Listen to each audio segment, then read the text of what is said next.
Okay, welcome back to part 2 of this tutorial on making an animated logo using dynamic paint. So this is pretty much where we left off.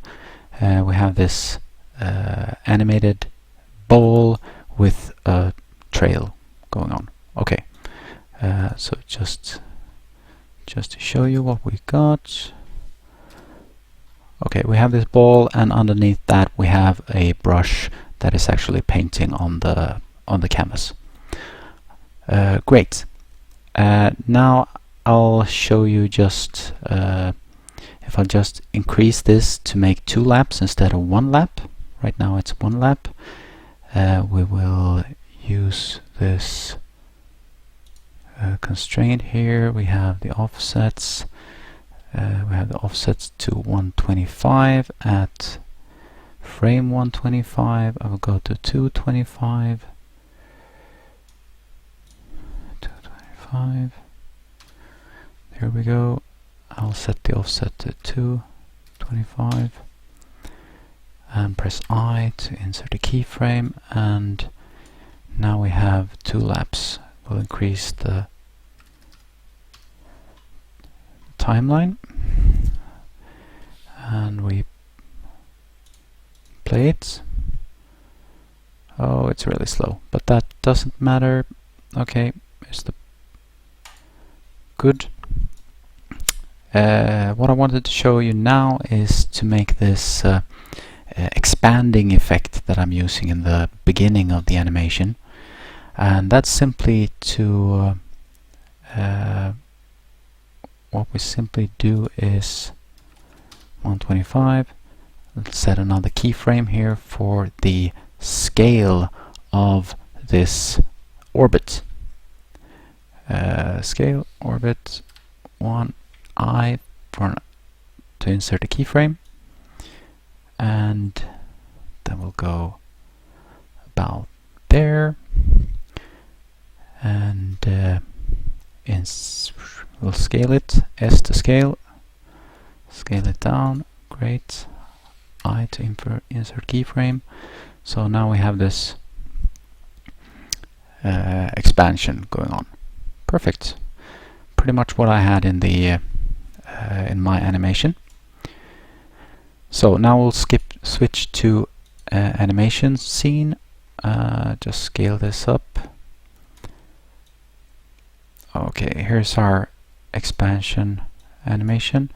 Actually, that's not what I wanted to look at. I wanted to check the speed of the brush. This is the animation I was looking for. And now I would like the animation to be quicker, as it's a small circle. So I'll just using interpolation mode, Bezier again,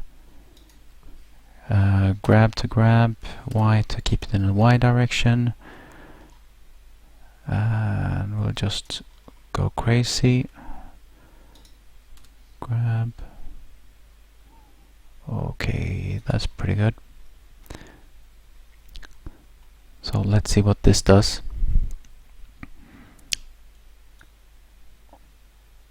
Yeah, it goes a lot quicker, and then as it grows, it goes slower again.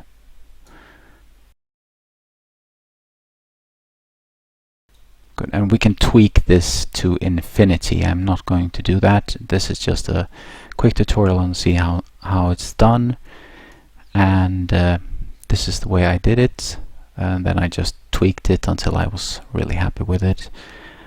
Okay, the second part is that we didn't have a trail in the beginning. It looks kind of silly when it's just going around and around. It just turns into a blue streak, and I didn't want that, so I didn't want the streak to appear until it was going outside, or the orbit was growing. So I think we'll start the trail at 80, frame 80. So we'll go into we have the brush. We need to select the cube, which is the actual brush. we'll set the alpha to we'll let it gradually grow. So frame 90 will have alpha equals 1, iframe I to get the keyframe, and then at 80 we will have alpha 0.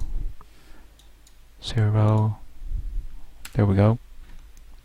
So that will actually make the streaks disappear below 80 and then gradually increase until we reach 90, and then we will have full alpha from 90 and beyond. Yeah, okay. So now we will have to rebake the canvas. So we'll select the canvas, canvas trails, and bake image sequence, but now we have increased the frames to 25. Good. We could actually start recording this at frame 80 just to cut down the time, but I'll leave it at that. Okay, bake complete. Let's take a look at this.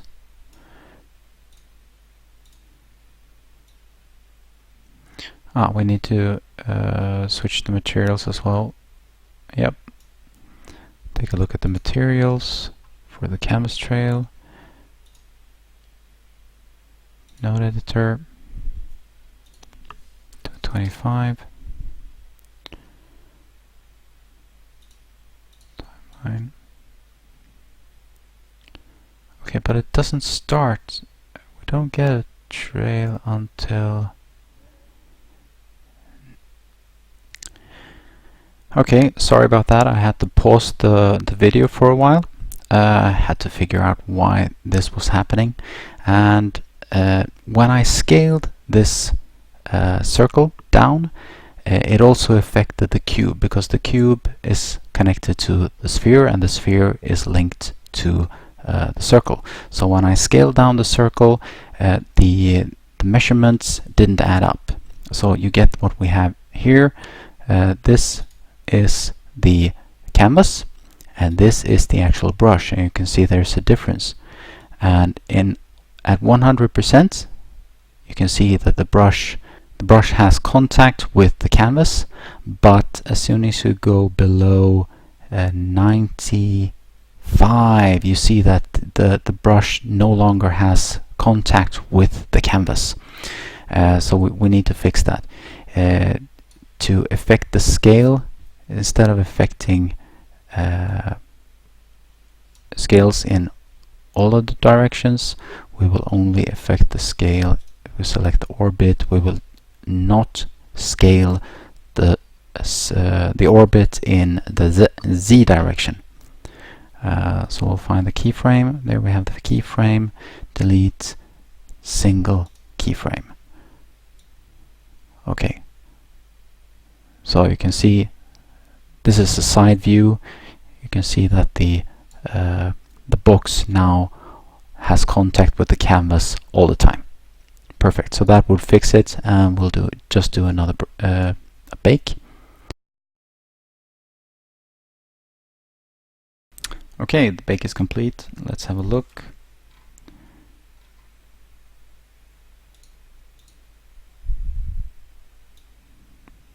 Okay, that's much better. Yep. So now the brush has contact with the canvas all the time. And this is pretty much how the 4 balls looks in my original animation. And then it goes for a couple of laps, and then it starts drawing these partial bits of the animation. And I'll show you how I did that. Now, to create this effect, I will create another canvas. Let's make sure that the 3D cursor is in the origin. Okay, Shift A, plane, scale 8, good, same size, and we'll move that down a bit. Okay, so we'll make this another canvas.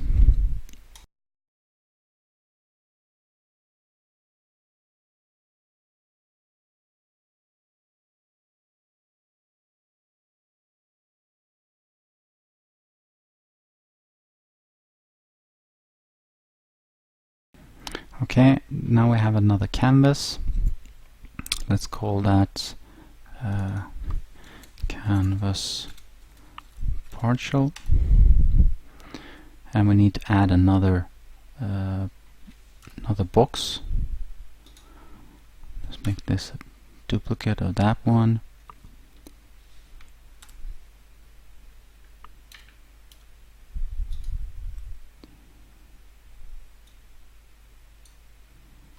Right. So the other one just follows the first one. It's also it has also been parented to the original brush, which is the sphere, and it is always in contact with the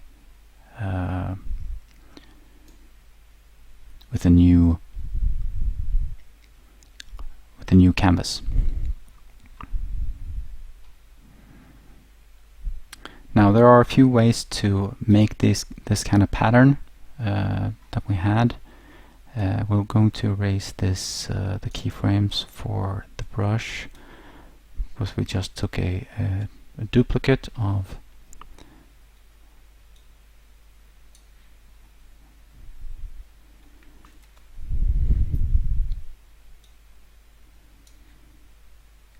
since we did a duplicate of the original cube, we still had these keyframes. We'll erase those keyframes so we have a new one. We'll change the color of this brush to a more white color. Good. And now there's a few ways to do this kind of pattern. You could either go with the alpha option and just keep the cube going, sitting on the canvas all the time. That's one option, and just turning on and off the alpha as you're going across where you want these additional streaks. So you can just turn on the alpha there and turn off the alpha everywhere else. Or you could do what I did, is animate where it is. So I did something like that. This. Okay, I wanted to just touch the canvas at that point at frame 115, and I'll add a keyframe on the Z direction location. I press I to add a keyframe. I just delete keyframes, add single, insert single keyframe. Okay, so we have a keyframe for the Z axis, and I'll step it back one, pull it down from below the canvas, and I'll press I. So we have the box being below the canvas all the time until it reaches that point and it goes up to the canvas. And then at a certain point I want it to go down again, insert a keyframe, step one there, pull it down, insert a keyframe, and one more. We'll have one on the other side, so it's pretty much what I had. Insert keyframe, step one, pull it up, insert keyframe, and over here insert keyframe, step one, pull it down, insert keyframe. Yep, that's pretty much it. Let's try to bake this. We're going to the canvas partial, 2060 to 225. That's good, and we will bake.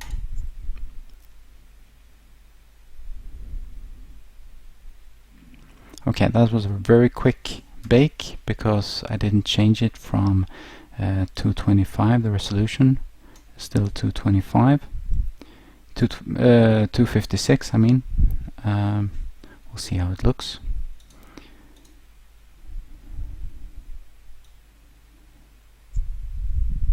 And I can't see anything. Okay, yeah, that's because the first canvas isn't transparent.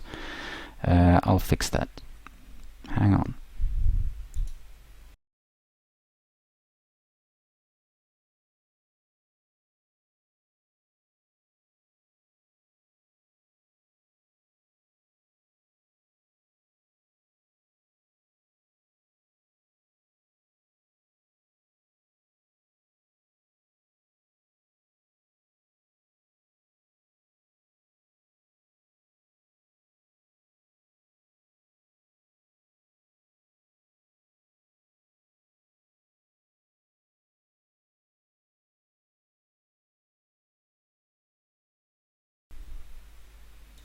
Okay, so what I did was I created materials for both of these canvases, both the canvas trails and the canvas partials, with transparent where the color is not, well, transparency where there should be transparency, so you could actually see through the canvases where nothing is has been painted.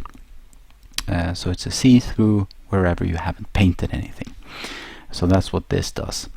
So I added that, and I also added a material for canvas partial, connected that to the baked images that we have, and this is what we got. And I also corrected some settings down here for rendering. The default rendering is much too high. You don't need that.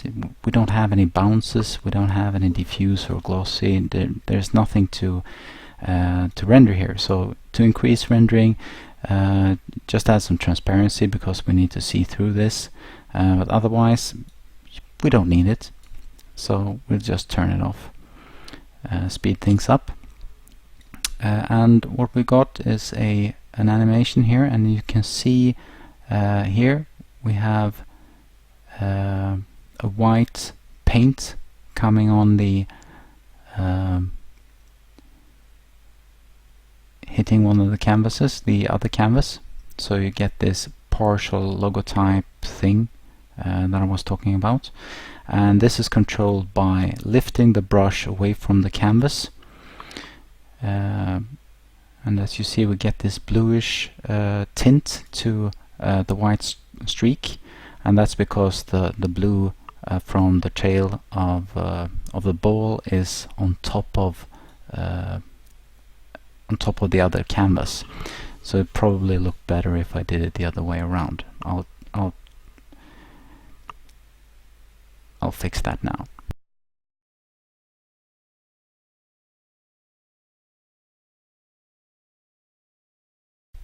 Okay, so now the streak is on top of the blue. It's still pretty faint. I think I'll increase the color in the canvas partial. I'll hide the resolution to 1024, and we'll increase the dissolve to 100.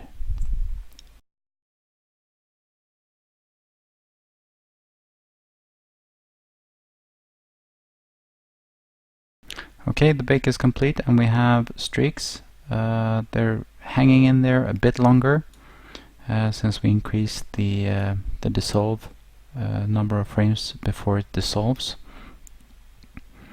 Okay, good enough. Now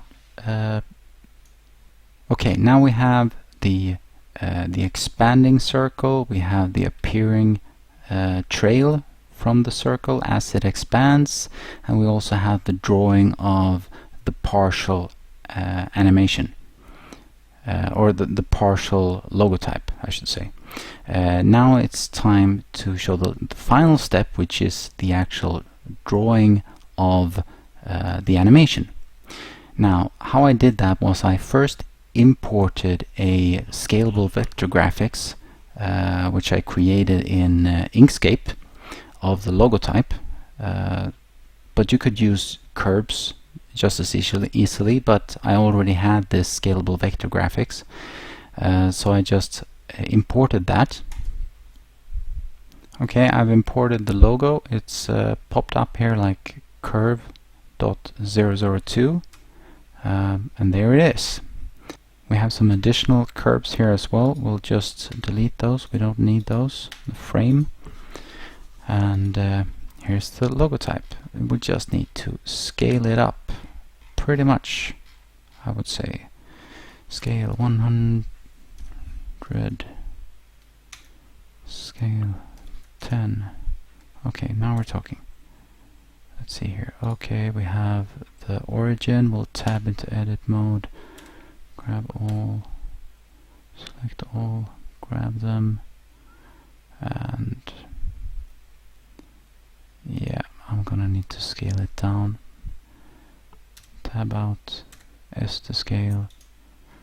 Yeah, okay, something like that. It doesn't have to be perfect, but I'll align it to, you see that this circle here aligns pretty good with these lines here, there, and there. Okay, so that will be a great way to get the ball to start drawing this curve right here. So what I want is, okay, this ball impacts the logotype in this corner, and from this corner I want two streaks. I want one streak to go follow this line up to the very top, and I want another line to be drawn going in this direction. So we need two curves out of this. So the first thing I do is Shift D to create a copy. Then I'll go tab into edit mode, and now we want to delete everything that we don't need.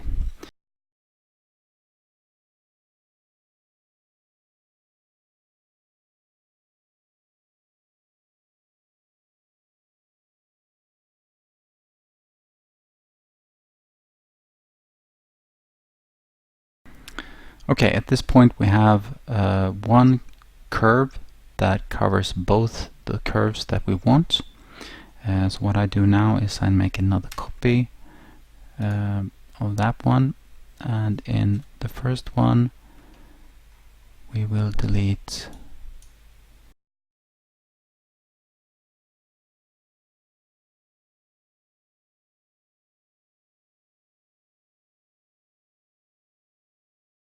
okay, good.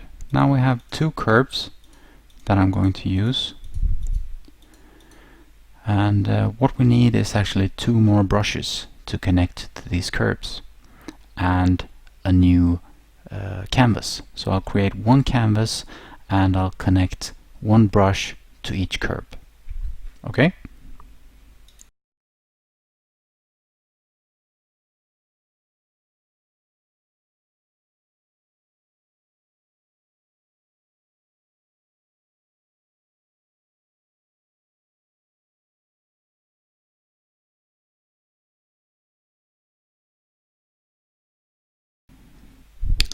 Okay, now I have this this cube here, and I want to connect it to one of the curves that I have. Let's connect it to curve up. So I want this cube brush to be connected to this curve up. Let's call this brush up. Okay. So I'll go here into add object constraints, follow path, target, curve up, and now go to the curve up, data, and we have evaluation time. Oh, what's going on? So okay, what happened there is that we have this scale, the entire curve here is scaled 829, and since the cube was a little bit offset, that offset was enlarged 829 times. So we need to adjust for that. We'll shift Control A, have the curve selected, shift Control A, and apply scale. So now I have scale 1, and you can see that this curve, the cube popped up. So we'll just adjust that to have it centered. We can just put it there. Great. And now as we go back to the curve, the data, we have evaluation time. 0 means starting point at one end, 100 means end point at the other end. But this one is going on the other way around, so we'll start it off at 100. So this brush will start off here at 100. or rather we'll just tweak that a little bit, so we'll have it started just about there. So we'll have the logo starts to be drawn just at that point. We can actually tweak that, put the brush inside. Let's see how that looks. Oh, okay, we have some artifacts. I copied this brush, so of course we have these keyframes here. We'll get rid of those.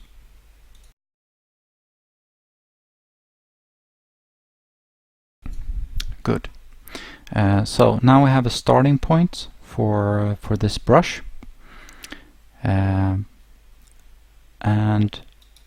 we need to time that starting point.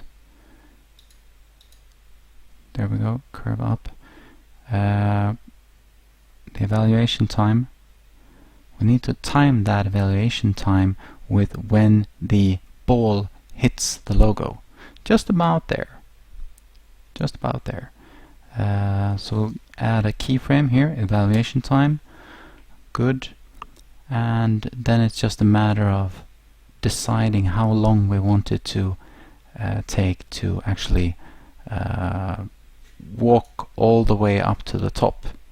And I think I'll extend the video clip just to I will extend it to 300 and have it reaching the top at 250. So by then we'll be up there. Evaluation time, I think 0 is fine. Good. So let's see how that animation looks. Okay, it's a bit slower in the beginning than the ball, because it starts to accelerate, but it just doesn't have enough speed. So we'll go into an animation mode, and here we are. Here's the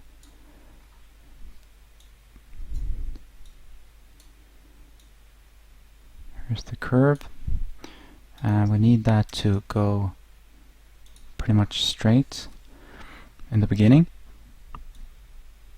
So we'll hit that spot at about the same time as the ball. So by increasing, there we go, that's about right. So increase the angle. We pretty much want it linear, so we could just add another keyframe at that position. Yeah, let's do that. Add a keyframe for, we need path, evaluation time, insert a keyframe there, and between these two we want the interpolation to be linear, or pretty much linear. Okay, I think that's pretty good. That's good enough. It's not perfect, but it's good enough. And as you can see, it slows down at the end. Perfect. That's just what I wanted. Let's have it longer slowing down period. Ooh. Boom. Okay, good. Let's see. Next step is the other curve. We'll do the other curve as well.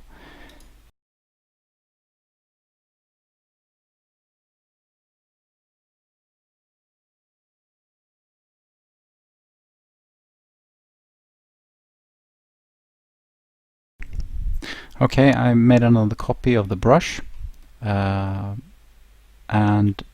you can see here it's pretty clear that the brush is just aligned in a XY direction all the time. Doesn't matter where on the curve it is.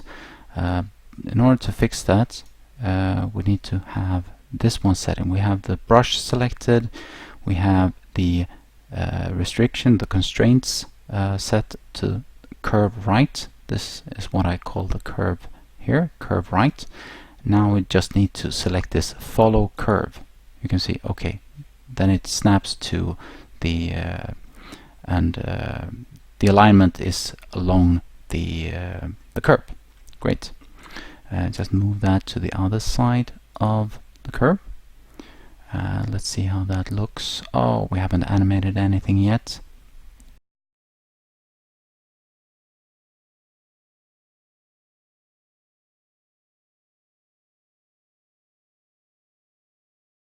So we'll see how that looks.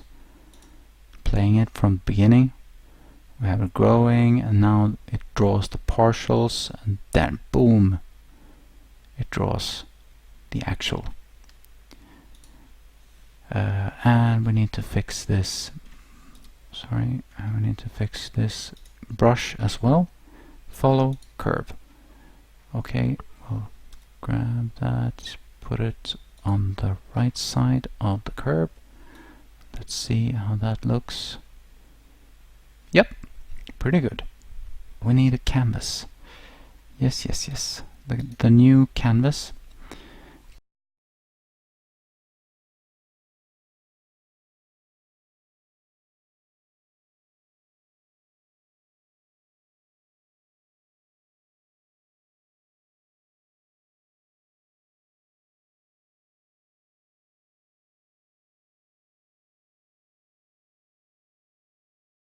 Yeah, okay, we have an animation going on here. One thing though is that we can see the brushes. We don't need to do that.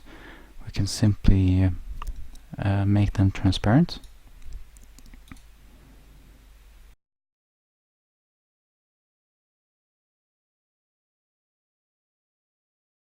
Okay, now we have transparent brushes.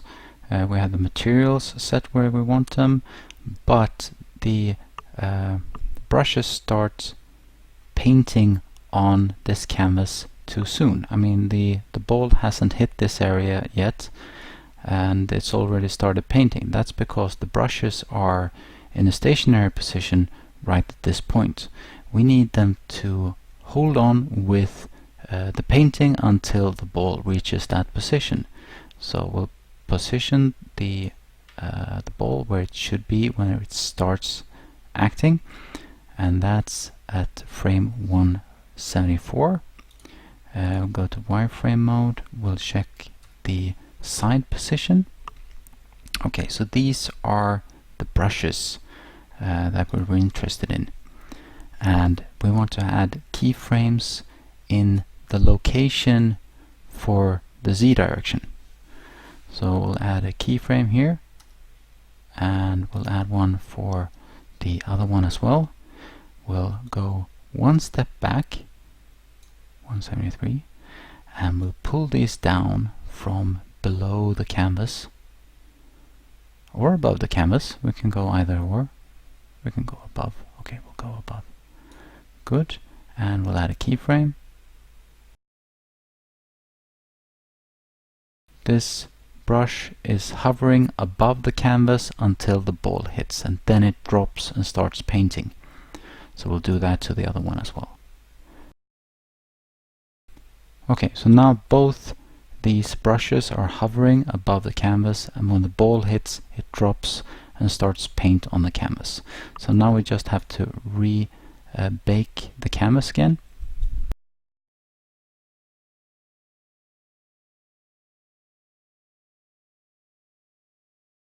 Okay, the bake is complete. Let's see what we got.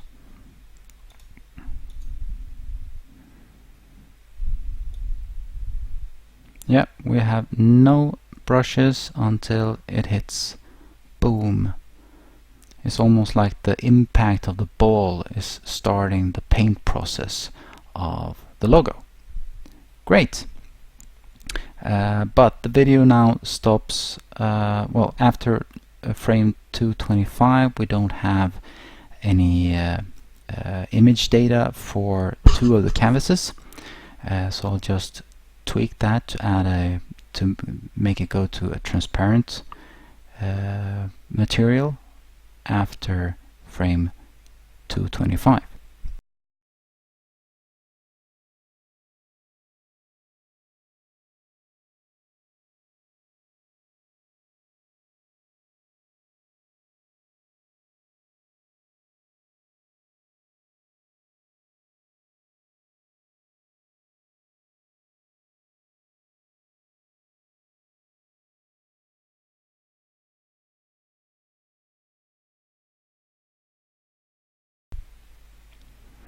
Okay, now what I've done is I've extended the movie to so the ball will go 300 frames as well, from 26 to 300 frames, and I've rebaked the canvases to cover the entire movie, and this is what we get. I think I've covered the important parts of this tutorial, giving you some tips, and I hope you can cover the rest. The entire animation is just lots and lots of doing this over and over again. Each curve again and again and again. And I could finish off by just showing you how the animated logo, the movie for the animated logo, looks like. It's pretty crazy.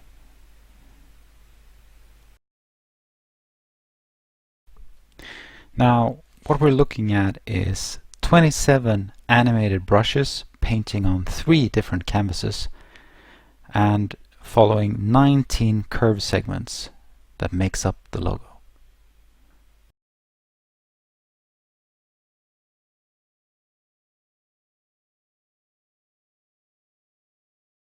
Okay, I hope you could follow the steps okay. If not, please let me know in the comments below. Please consider subscribing and give me a like if you liked it. And thanks for watching.